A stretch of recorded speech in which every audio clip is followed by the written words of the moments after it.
यो बहुल राष्ट्रलाई बनाउने मान्छेलाई उपप्रधानमन्त्री बनाउने को? केपी शर्मा ओली हुन्। हो। अब यो संविधान लागू हुँदाखेरि यो संविधान डढाउने मान्छे को हुन्? राजेन्द्र महतो। संविधान डढाउनेलाई तपाईँले मन्त्री बनाएपछि गणतन्त्र रह्यो त? हामी बहुल राष्ट्रिय राज्यका लागि राष्ट्रिय मुक्ति आन्दोलनको तयार गर्छौँ। राष्ट्रिय मुक्ति तपाईँले राष्ट्रिय मुक्ति आन्दोलन तयार गर्नलाई सिंहदरबारमा राख्दै हुनुहुन्छ, याद गर्नुहोस्। सडकबाट होइन, त्यसलाई सिंहदरबारमा ल्याउने को? केपी शर्मा ओली। कसलाई ल्याउने? यो संविधान डढाउनेलाई। यो संविधान डढाउनेले राष्ट्रपतिकोमा गएर के गर्यो? शपथ ग्रहण गर्यो। सधैँले चलाएको छ मुलुक। अनि चुनावमा भोट हाल्नलाई पारिका मान्छे चाहियो नि, यहाँकाले त दिए पो। त्यही भएर राजेन्द्र महतोको सुरुको घोषणै त्यही हो। घोषणै त्यही हो, होइन त्यही नै हो। तपाईँले यो अनुसूचित 3 बमोजिम शपथ ग्रहण गर्दा नेपालको राजकीय सत्ता र सार्वभौम सत्ता नेपाली जनतामा निहित रहेको म मन्जुर गर्छु भन्नुभयो। तपाईँले नेपाललाई बहुल राष्ट्र बनाएर टुक्राउने हुनुभयो कि नेपालको सार्वभौम सत्तालाई रक्षा गर्नुभयो? जसलाई अपराधी भनेर कारबाही गर्नुपर्छ त्यसलाई मन्त्री भनेर सलाम गर्ने काम कसले गरे? 21 गते राजेन्द्र महतो लगायतका मान्छेहरूलाई उपप्रधानमन्त्री बनाएर जे शपथ ग्रहण गराउनु भयो त्यतिखेर प्रमाणित भयो। अब फेरि कसरी? किनभनेदेखि अब अहिले बहुराष्ट्रिय राज्यको कुरा गरेका छ राजेन्द्र महतोले। तराईमा बसेका सबै मान्छेहरूलाई बेग्लै राष्ट्रियता पहिचानसँगको नागरिकता दिनुपर्छ भनेपछि अब निर्वाचनमा जाँदा त तपाईँले अहिले नयाँ नागरिकता दिएका मान्छेहरूले भोट हाल्यो भने तपाईँ हामी जस्ता त सबै मान्छे निर्वाचनमा पराजित हुन्छौँ र पारिबाट आएकाले भोट हाल्छन् नि। अनि त्यस कारणले बनाएको रहेछ नागरिकता अध्यादेश, थाहा भयो कि भएन? अनि राजेन्द्र मन्त्री भनेको बहुराज्य पनि त्यहाँ कनेक्सन भयो। किनभनेदेखि तपाईँले रोटी र बेटीको नाउँबाट कहाँबाट लिएर आउनुहुन्छ? र बहुराष्ट्रिय नेपाललाई बहुल राष्ट्रिय राज्य बनाउनुपर्छ भनेको जातीय राज्य बनाउनुपर्छ भनेको। यो जातीय राज्य त्यतिखेरै नेपालमा 124 जात जाति बस्छन्। राजेन्द्र महतोका कतिवटा तपाईँ मधेसमा राज्य बनाउनुहुन्छ?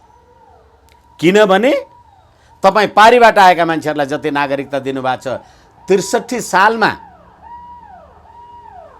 तपाईँले पारिबाट आएका मान्छेहरूलाई जे जन्मसिद्ध नागरिक दिनुभएको थियो तिनैलाई अहिले तपाईँले वंशजको नागरिकता दिने होइन। किनभने चुनाव घोषणा गर्नुभएको छ अनि चुनावमा भोट हाल्नलाई पारिका मान्छे चाहियो नि, यहाँकाले त दिए पो।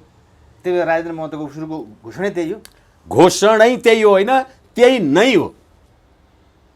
अब हेर्नुहोस्, अहिलेको यो संविधानको धारा 3 मैले धेरैचोटि भनेको छु, अब यो नभनौँ भन्दा पनि भनिरहनु पर्ने हुन्छ। बहुजातीय, बहुभाषिक, बहुधार्मिक, बहुसांस्कृतिक विशेषतायुक्त भौगोलिक विविधतामा आधारित विविधतामा रहेका समान आकांक्षा र नेपालको राष्ट्रिय स्वतन्त्रता, भौगोलिक अखण्डता, राष्ट्रिय हित तथा समृद्धिप्रति आस्थावान रही एकताको सूत्रमा आबद्ध सबै नेपाली जनता समष्टिमा राष्ट्र हो। सबै नेपाली जनताको समष्टिमा नेपाल एक राष्ट्र हो। तपाईँले अहिले बहुल राष्ट्र बनाउनु भयो। यो बहुल राष्ट्रलाई बनाउने मान्छेलाई उपप्रधानमन्त्री बनाउने को? केपी शर्मा ओली हुन्। हो। अब यो संविधान लागू हुँदाखेरि यो संविधान डढाउने मान्छे को हुन्? राजेन्द्र महतो। संविधान डढाउनेलाई तपाईँले मन्त्री बनाएपछि गणतन्त्र रह्यो त? संघीयता रह्यो? धर्मनिरपेक्ष रह्यो? किन यसो गर्दैछन् त प्रधानमन्त्री केपी ओलीले? किन गर्दैछ त्यो उसैलाई सोध्नुहोस्। होइन, तपाईँको विश्लेषण भन्नुहोस्। यसै कारणले गर्दाखेरि यो राज्य प्रणाली 62-63 को आन्दोलनका सहयात्रीहरू जसले सङ्घीय लोकतान्त्रिक गणतन्त्र हामीले ल्यायौँ, उत्कृष्ट संविधान हामीले ल्यायौँ भनेर जे भन्थे त्यो सबै भारतीय इसाराको खेल हो। अहिले पनि र तपाईँले यो कुरा भनिसकेपछि यत्रो आम नेपाली जनतामा यो सरकार यो राष्ट्रघाती क्रिया पछाडि अहिले के भन्न लागेका छन्? जुन प्रदेशमा जुन जातिको बाहुल्य छ उसैको शासन हुनुपर्छ। तपाईँले कतिवटा देश बनाएको? सङ्घीयता भनेको सब नेसनलिजम र नेसनलिजम हुन्छ। मैले मेरो कुरा कति तपाईँलाई राख्न सकेँ थाहा छैन। नेसनलिजम नेपाल एउटा राष्ट्र हो, तपाईँले त्यसलाई सङ्घीयतामा परिणत गर्नुभयो, सब नेसनलिजम, उपराष्ट्रवाद भयो। अनि त्यो पछि बढ्दै गएर आफै नेसनलिजम। किनभने यो व्यवस्था आएपछि नेपाली टोपी र राष्ट्रिय झन्डा डढेको होइन। अब अहिले तपाईँलाई बहुल राष्ट्र राज्य चाहियो र त्यो बहुल राष्ट्र राज्य चाहिनलाई तपाईँले केन्द्रमा मन्त्री राख्नुभयो र उपेन्द्र महतोजीले त, राजेन्द्र महतोजीले त के पनि भन्नुभयो भने हामी बहुल राष्ट्रिय राज्यका लागि राष्ट्रिय मुक्ति आन्दोलनको तयार गर्छौँ। राष्ट्रिय मुक्ति तपाईँले राष्ट्रिय मुक्ति आन्दोलन तयार गर्नलाई सिंहदरबारमा राख्दै हुनुहुन्छ, याद गर्नुहोस्। सडकबाट होइन, त्यसलाई सिंहदरबारमा ल्याउने को? केपी शर्मा ओली। कसलाई ल्याउने? यो संविधान डढाउनेलाई। यो संविधान डढाउनेले राष्ट्रपतिकोमा गएर के गर्यो? शपथ ग्रहण गर्यो। सधैँले चलाएको छ मुलुक। हिजो यो संविधान डढाउनु भयो, अहिले संविधानको शपथ ग्रहण गर्नुभयो। अहिले संविधानको शपथ ग्रहण गर्नुभयो, अहिले आएर बहुल राज्यको कुरा गर्नुभयो। कुनै सधैँले चलाएको जस्तो लाग्छ? यो सुरुको घोषणा कुनै योजनाबद्ध हो राजेन्द्र महतो टिमको? सुरुको घोषणा योजना यो त पृथ्वीनारायण शाहको पालीदेखि विक्रम सम्वत 1825 देखिको स्ट्राटेजी हो यो बहुल राज्य। र हेर्नुहोस्, यिनले राजेन्द्र महतोले त 72 को संविधान जारी हुँदाको त्यो तराईमा रहेको आन्दोलनमा त हिन्दीमा एउटा उनले भनेका छन्, भारत के बिना नेपाल को सांस लेना भी मुश्किल होता है। भारत भएन भने त सास लिन पनि तयार हुँदैन। अनि तिनै तपाईँका उप प्रधानमन्त्री छन् र सलाम गर्नुहोस्। कतिखेर? जब प्रतिनिधि सभा विघटन गर्नु। त्यति मात्रै होइन, तपाईँले अहिले यो शपथ ग्रहणमा यो शपथ ग्रहण अध्यादेश 2078 2/6 गते जारी भएकोमा तपाईँले दफा 4 मा राष्ट्रिय पोसाक लगाएर राष्ट्रिय भाषामा शपथ ग्रहण गर्नुपर्छ भन्नु देख्नुभयो कसैलाई? राष्ट्रिय पोसाक हामी दौरा सुरुवाल राष्ट्रिय पोसाक भन्छौँ, तपाईँले त्यही भनेर भन्नुभएको होला। तर बाबुराम भट्टराई हुँदा त राष्ट्रिय पोसाक दौरा सुरुवाल हटाए। यो देश पनि नाङ्गो भएको छ, निर्वस्त्र। के हो देशको पोसाक? किन लेख्नुभयो यो राष्ट्रिय पोसाकमा आउनुपर्छ? कहाँ छ? त्यति मात्रै होइन, तपाईँले यो अनुसूचित 3 बमोजिम शपथ ग्रहण गर्दा नेपालको राजकीय सत्ता र सार्वभौम सत्ता नेपाली जनतामा निहित रहेको म मन्जुर गर्छु भन्नुभयो। तपाईँले नेपाललाई बहुल राष्ट्र बनाएर टुक्राउने हुनुभयो कि नेपालको सार्वभौम सत्तालाई रक्षा गर्नुभयो? जसलाई अपराधी भनेर कारबाही गर्नुपर्छ त्यसलाई मन्त्री भनेर सलाम गर्ने काम कसले गरे? अब तपाईँहरूले त भन्दा केपी ओलीले गरे।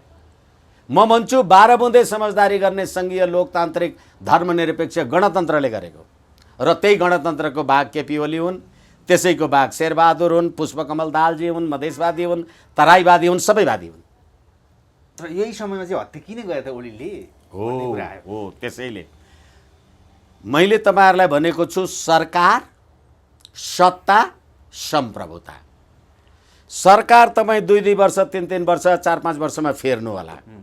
सत्ता पनि हिजो पञ्चायत थियो, अस्ति बहुदल थियो, अहिले लोकतन्त्र थियो, अहिले गणतन्त्र थियो, त्यो पनि बदल्नु होला।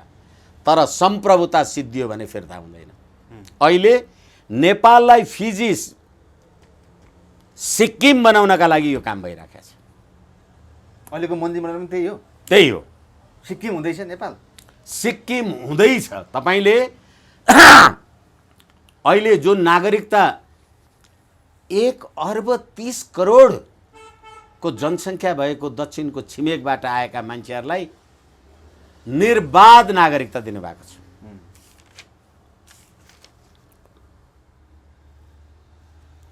त्रिसठी सालमा तपाईँले त्यो नेपालको अन्तरिम संविधान 2063 को दफा 11 धारा 11 बमोजिम तपाईँले नागरिकता वितरण टोली पठाउनु भयो गाउँ गाउँमा मधेसमा, र त्यो टोलीले 2 जना त्यहाँ गाउँको मान्छेले होइन यो यहाँको बासिन्दा हो भन्ने बित्तिकै जन्मसिद्ध नागरिक दियो। अनि 2063 मा दिएको त्यो वारिपारि कहाँका जो नेपाली बोल्नसम्म जान्दैन तिनीहरूलाई नागरिकता दिएर अहिले तपाईँलाई 63 सालमा दिएका मान्छेहरूलाई अहिले तपाईँ ती जन्मसिद्धलाई तपाईँले वंशजको नागरिक दिएपछि फेरि सुन्नुहोस्, यिनीहरूले बनाएको संविधानको धारा 279 मलाई जहाँसम्म लाग्छ एकैछिन यसले 289 यसले नेपालको राष्ट्रपति प्रधानमन्त्री सेनापति हुनलाई वंशजको नागरिक चाहिन्छ भन्छ, वंशजको आधारमा नागरिक। अहिले तपाईँले जुन 2019 सालदेखि वंशजको आधारमा नागरिकता बाँडिराख्नु, जन्मसिद्धको आधारमा नागरिकता बाँडेकालाई अहिले वंशज दिँदै हुनुहुन्छ। अनि तपाईँ चाहिँ यहाँ वंशजको आधारले नागरिक, तपाईँको बुवा र हजुरबुवा चाहिँ भारतको नागरिक भनेपछि तपाईँ यो देशको राष्ट्रपति हुनुभयो भने तपाईँ उताको राष्ट्रपति हुनुहुन्छ कि यताको हुनुहुन्छ? फेरि हेर्नुहोस्, यही संविधानको धारा 5 नेपालको स्वतन्त्रता, सार्वभौम सत्ता, भौगोलिक अखण्डता, राष्ट्रियता, स्वाधीनता, स्वाभिमान, नेपालीको हक हितको रक्षा, सिमानाको सुरक्षा, आर्थिक समुन्नति र समृद्धि नेपालको राष्ट्रिय हितका आधारभूत विषय हुनेछन्। राष्ट्रिय हित प्रतिकूलको आचरण र कार्य सङ्घीय कानुन बमोजिम दण्डनीय हुन्छ, अपराध हुन्छ।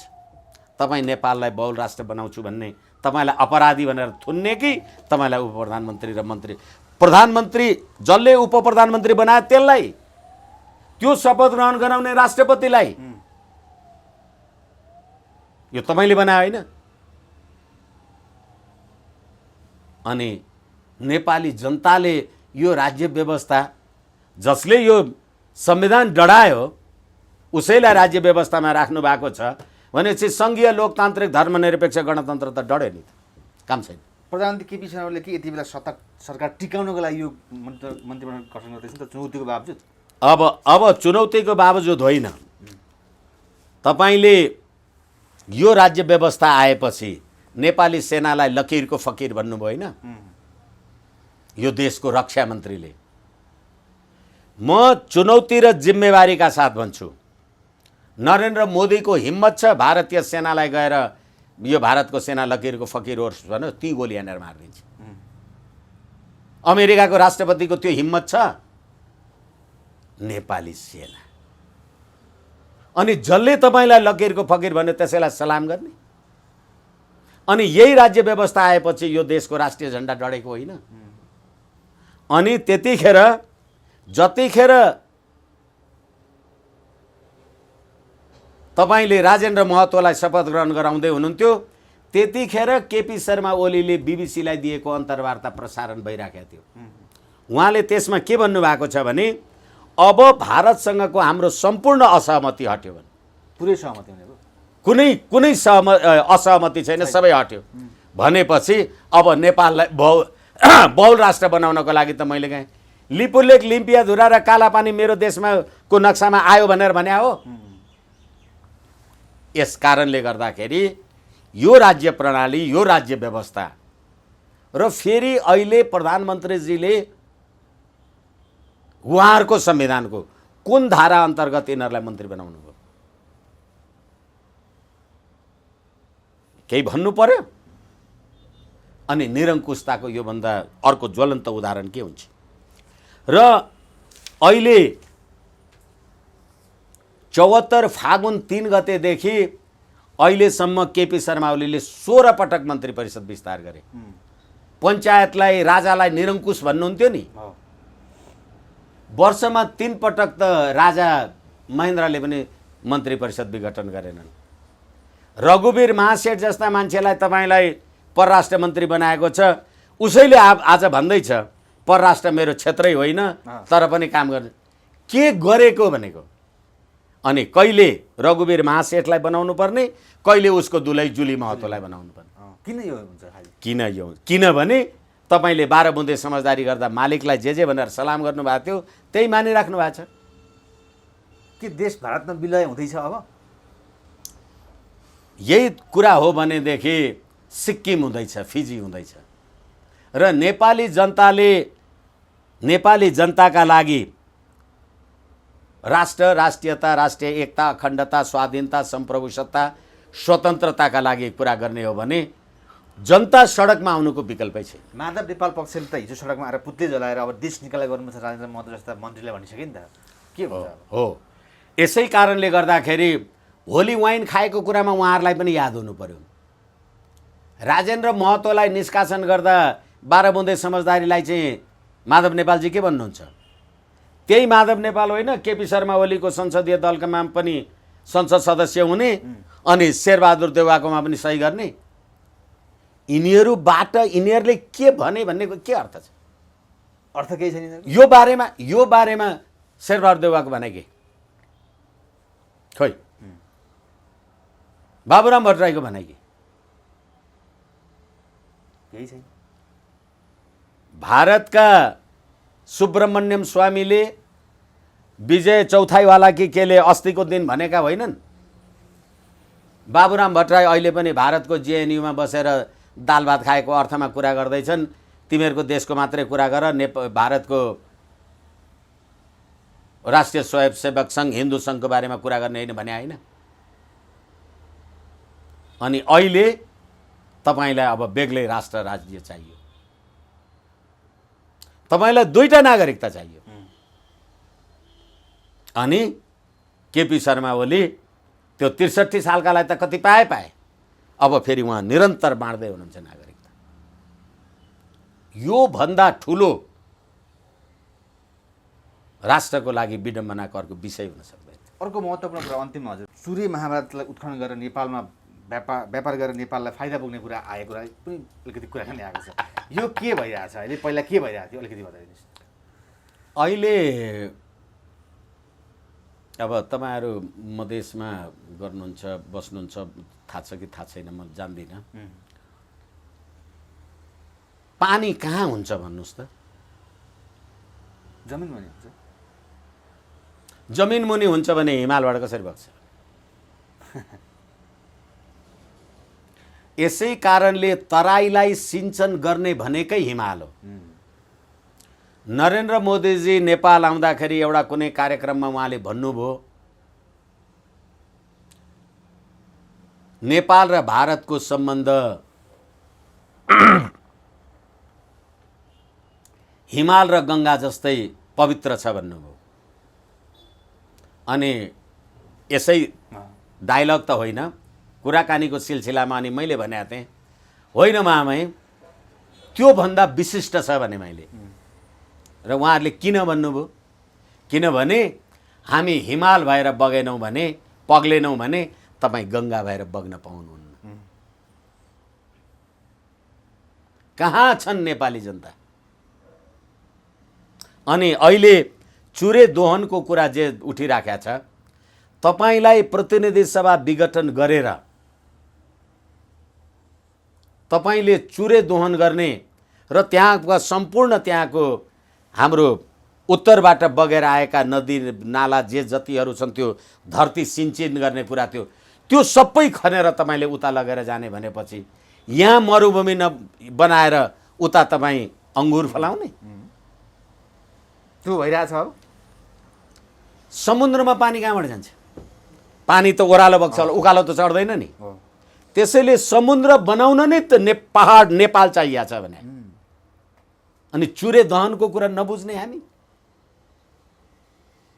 यस कारणले गर्दाखेरि यस्तो मैले त फेरि पनि भन्दैछु, यति पीडा लाग्छ। म त साँच्ची भन्ने हो भने त अब यो बोलेर पनि अर्थ छैन, कति बोल्ने भन्ने जस्तो लाग्छ। नेपाली जनता बाबा हरेक मान्छे जान्दछ नि, यो कुरा बुझ्छ, पढेको छ, लेखेको छ। अब अहिलेको यो आधुनिक कम्प्युटरको युगमा, इन्फर्मेसन टेक्नोलोजीको युगमा, अनि मध्यरातमा छिमेकी देशको एउटा खुफियाको प्रमुख आएर मध्यरातमा तपाईँ के कुरा गर्नुहुन्छ? भर्खरै सर्वोच्च अदालतले तपाईँले बनाएको 7वटा मन्त्री निकालिदियो होइन भने अहिले के गर्नु? यस कारणले गर्दाखेरि यो नेपाल र नेपाली जनताको हित, उन्नति, प्रगति, सुख, शान्ति, समृद्धि, राष्ट्रियता, अखण्डता, सम्प्रभुताको राज्य प्रणाली नै होइन र जसले संविधान डढायो त्यसले नेपालको सम्प्रभुताको रक्षा गर्छु भनेर शपथ ग्रहण गरेर आउँदा मन्त्रालय पुग्दा नपुग्दा नेपाललाई टुक्रा टुक्रा बनाइदिन्छु भन्यो। अनि तिनै नेपाली सेनाका भाइहरू तिनैलाई सलाम गरेर त्यही राष्ट्रिय झन्डा हल्लाएर हिँडेका छन्। घृणा लाग्दैन? अपमान बोध हुँदैन? पीडा हुँदैन? तपाईँ अङ्ग्रेजीमा ट्याटु 4वटा कुरा बोल्न जान्नु पुग्यो त्यतिले? यस कारणले गर्दाखेरि नेपालको मलाई लाग्छ यही हिसाबले अर्को निर्वाचनै हुन्छ कि हुँदैन, मुलुकै रहन्छ कि ठेगान छैन। चुनाव हुन्छ भन्ने कुरा झुटो व्यर्थ हो। अब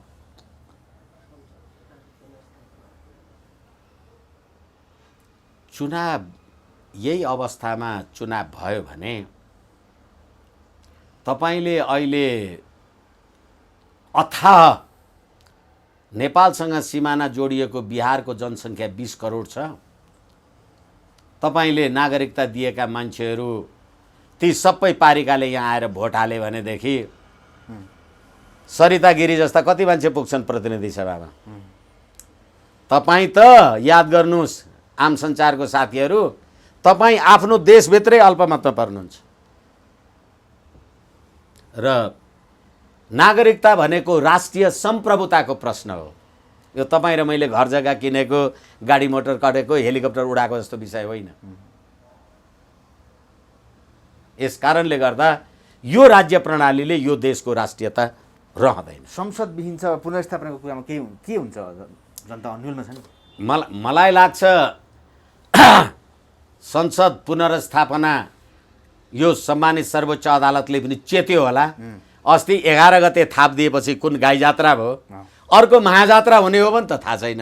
होइन भने प्रतिनिधि सभा पुनर्स्थापित हुँदैन, कुनै हालतमा हुँदैन, कुनै हालतमा हुँदैन। सङ्घीय लोकतान्त्रिक धर्मनिरपेक्ष गणतन्त्र राज्य व्यवस्थाको बारेमा नेपाली जनताले कहिले आन्दोलन गरे? जब जब यो देशमा राजनीतिक परिवर्तन हुन्छ अनि अमुक अमुक प्रश्नमा नागरिकताको प्रश्न किन उठ्छ? नेपाली जनताले आन्दोलनमा नागरिकताको प्रश्न उठाएका हुन्छन् र 94% ओमकार परिवार बस्ने देश भनेर तपाईँ हामी भन्छौँ। त्यो देश धर्मनिरपेक्ष देश भनेर संविधानमा लेख्दाखेरि नेपाली जनता कहाँ थिए? अनि 2062 मङ्सिर 7 गते दिल्लीमा भएको 12 बुँदे समझदारीमा सङ्घीय लोकतान्त्रिक गणतन्त्रको स्थापना भनेर कहाँ लेखेको थियो? यसै कारणले गर्दाखेरि अहिलेको यो राज्य प्रणाली नेपाली जनताको राज्य प्रणाली होइन भनेर मैले भनेको। र अर्को कुरा, तपाईले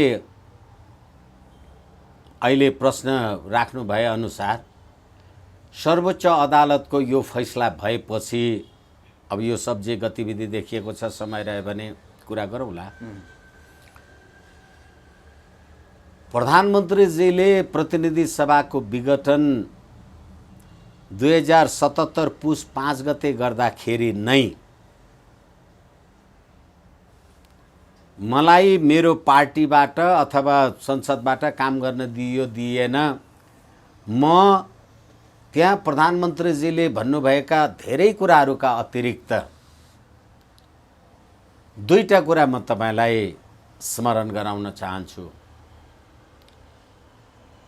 यो संविधान बमोजिमको संवैधानिक परिषदले पनि काम गरेन, मलाई मेरै पार्टीका साथीभाइहरू अथवा पार्टीबाट पनि मलाई काम गर्न दिइएन भनेर पुष्पकमल दाहालजीले केपी शर्मा ओलीजीलाई 19 पेज लामो अपराध पत्र भन्छु म पार्टी अफिसमा दर्ता गर्नुभयो। त्यो अहिले नेकपा एमालेको पार्टी अफिसमा होला। त्यसै गरेर केपी शर्मा ओलीजीले पनि 19 दुना 38 पेज लामो अपराध पत्र पुष्पकमल दाहालजीलाई दर्ता गर्नुभयो। दुवैको अपराध पत्र भयो र दुईटैले दुईटैलाई गाली गरेपछि दुईटै भएर 1/3 को कम्युनिस्टको सरकार बनेपछि त दुईटै कसुरदार रहेछन् नि। अनि दुईटै कसुरदारहरूले चलाएको राज्य म नेपाली जनताको अभिमत लिन जान्छु, किनभने मलाई प्रधानमन्त्री त नेपाली जनताले मत दिएर प्रतिनिधि सभाबाट म प्रधानमन्त्री भएको, मलाई जुन जनताले भोट दिएर म प्रतिनिधि सभामा प्रधानमन्त्री निर्वाचित भएँ, छानिएँ, चुनिएँ, म तिनै जनताकोमा जान्छु भन्दा मैले धेरै पटक भनेको छु, म फेरि पनि दुःखका साथ भन्छु, यही सम्मानित सर्वोच्च अदालत होइन, तपाईँ जनताकोमा जाने होइन, नेताकोमा चाकरी गर्न जानुस् भनेर भनेको। जनताकोमा गइहाल्ने बेला भएको छैन भन्ने कुरा आएको थियो नि त। अब जनताकोमा गइहाल्ने बेला भएको रहेछ कि रहेन रहेछ भन्ने कुरा त प्रतिनिधि सभा पुनर्स्थापित भएपछि तपाईँले गरेको प्रश्न आफूलाई याद गर्नुभयो तपाईँले भने त्यो प्रतिनिधि सभा पुनर्स्थापना हुँदाखेरिको यो सारा विकृति, वितण्डा, विसङ्गति केले गर्दा भयो? जनतामा जाने बेला भएको थिएन भनेदेखि वैकल्पिक सरकार किन बनेन? अब यही प्रतिनिधि सभा पुनर्स्थापित गरेपछि कहिलेकाहीँ त आक्रोश पनि आउँछ। तपाईँ प्रधानमन्त्री, तपाईले वैशाख 27 गते 2078 वैशाख 27 गते प्रतिनिधि सभामा विश्वासको मत लिन जानुभयो, तपाईले पाएको मत 93 अनि तपाईको विपक्षीले पाएको मत 124। यो प्रतिनिधि सभा यसले एउटा कुनै सरकार बनाउन सक्यो? 275 को पार्लियामेन्टमा 136 न केपी शर्मा ओलीजीले विश्वासको मत पाउनुभयो, न केपी शर्मा ओलीजीको विपक्षमा 136 पुग्यो। के हो यो? त्यति मात्रै होइन, मैले विश्वासको मत पाइन, संसदको मलाई विश्वास छैन भन्ने कुरा प्रतिनिधि सभामा वैशाख 27 गते विश्वासको मत माग्दा देखियो। अब प्रतिनिधि सभामा मेरो विश्वासको मत छैन भन्दा भन्दै तै प्रधानमन्त्री हो भने कसले भने? यो संविधानले भने? संविधानको धारा 76(3) ले अल्पमतको प्रधानमन्त्री तपाईँ नै हुनुपर्छ भने, जसलाई संसदको विश्वास छैन त्यही मान्छे प्रधानमन्त्री हुनुपर्छ। कस्तो बनाउनु भयो संविधान? तपाईँ रामेश्यामे हर्के बिर्खे बिस्ने किस्नेको कुरा होइन। मलाई प्रतिनिधि सभाको विश्वास छैन, मैले 93 मत मात्रै पाएँ र तपाईले पुनर्स्थापित गर्दैको प्रतिनिधि सभा जसले मेरो विरुद्धमा अविश्वासको प्रस्ताव ल्याउँछौँ, कुनै केपी ओली हुँदैन भनेको थिए, उहाँहरूलाई पनि संसदको विश्वास त छैन। 124 कसले चलाछ देश? त्यसो भए पहिलो मैले गरेको प्रश्नको उत्तर अब अहिलेको नयाँ मन्त्रीहरूको बारेमा अब एकैछिन यो क्रमशः गर्नुपर्छ, परिस्थिति त्यस्तै पर्छन्। अनि तपाईले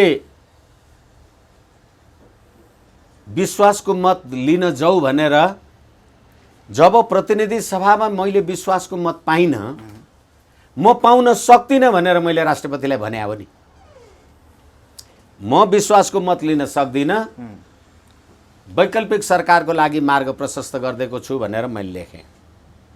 अनि तपाईँ शेरबहादुर देउवाजी 149 को सही छाप लिएर जानुभयो, म केपी शर्मा ओलीजी 153 को सही छाप लिएर गएँ।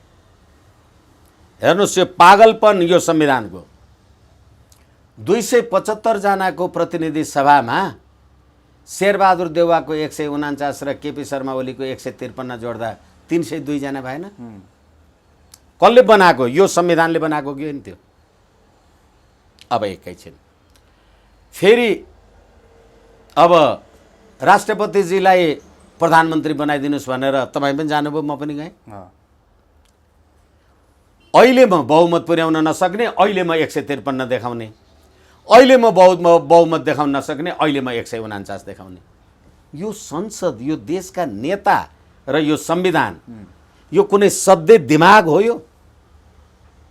अब त्यति मात्रै होइन, प्रतिनिधि सभाले मलाई प्रधानमन्त्री बनायो अनि तपाईँ यो संविधानको धारा 76(5) बमोजिम मलाई प्रधानमन्त्री बनाइदेऊ भनेर राष्ट्रपति कहाँ जानुभयो। राष्ट्रपति हिजो त राजाले प्रधानमन्त्री बनाउँथे पञ्चायतको टाइममा, अहिले यो राष्ट्रपतिले प्रधानमन्त्री बनाउने व्यवस्था हो यो? राष्ट्रपति कहाँ प्रधानमन्त्री बनाउन जानुभयो तपाईँ? त्यति मात्रै होइन, संविधानको धारा 76(5) ले प्रतिनिधि सभामा विश्वासको मत प्राप्त गर्न नसकेमा संसदको कुनै सदस्यले म 100 अथवा बहुमत पुर्याउन सक्छु भन्यो भने त्यसलाई विश्वास गर्ने आधार भएमा राष्ट्रपतिले प्रधानमन्त्रीमा नियुक्ति गर्नुपर्छ। विश्वास गर्ने आधार भने के? किनभने अब मैले त्यहाँ त कार्यकारी प्रधानमन्त्री राष्ट्रपति हो माया त म, तपाईँले ल्याएकोमा यो पुग्यो, यो प्रमाण पुग्यो, यो प्रमाण पुगेन, यो कागज पुग्यो, यो कागज पुगेन। राष्ट्रपतिजीले त्यही भन्नुभयो।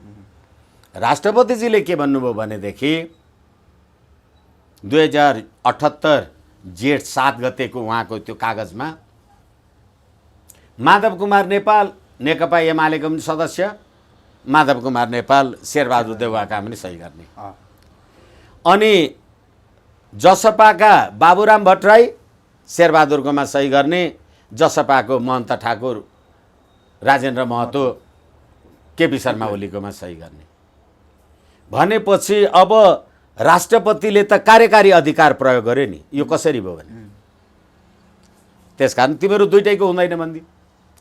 त्यति मात्रै होइन, अब कुनै सदस्यले भनेपछि शेरबहादुर देउवाजीले संसद सदस्य शेरबहादुर देउवा भनेर लेख्ने, केपी शर्मा ओलीजीले संसद सदस्य केपी शर्मा ओली लेख्ने। तपाईहरू नेकपा एमालेको संसदीय दलको नेता हो कि होइन? तपाईँ शेरबहादुर देउवा नेपाली काङ्ग्रेसको संसदीय दलको नेता हो कि होइन? तपाईँहरू झुट, तपाईँहरू ढाँट, तपाईँहरू फरेबी त्यो कुरा किन लेख्नु भएन त्यहाँ? तपाईँले पद ढाँट्ने, यदि त्यो पद एउटा नागरिकले ढाँट्या भए के हुन्थ्यो? यस्ताले चलाएको यो राज्य व्यवस्था। अनि भन्ने राष्ट्रपतिले मलाई प्रधानमन्त्री बनाइदिएन।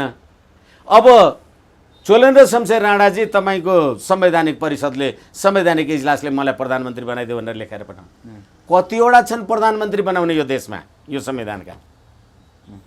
हो। त्यसैले गर्दा अब तपाईँले भने जस्तो अब अहिले तपाईँले जसलाई मन्त्री बनाएको बारेमा यो आदि इत्यादि कुरा भने, तपाईँलाई अहिले 2075 4/22 देखि प्रतिनिधि सभामा विचाराधीन रहेको नागरिकता विधेयकलाई छलेर तपाईँले अहिले किन नागरिकता अध्यादेश ल्याउनु भयो? किन नागरिकता अध्यादेश ल्याउनु भयो? त्यसको जवाफ 2078 जेठ 6, 7, 8 गते प्रमाणित गर्दाखेरि जनताले बुझेनन् होला, थाहा भएनन् होला। तर किन अध्यादेश ल्याएको रहेछ भन्ने कुरा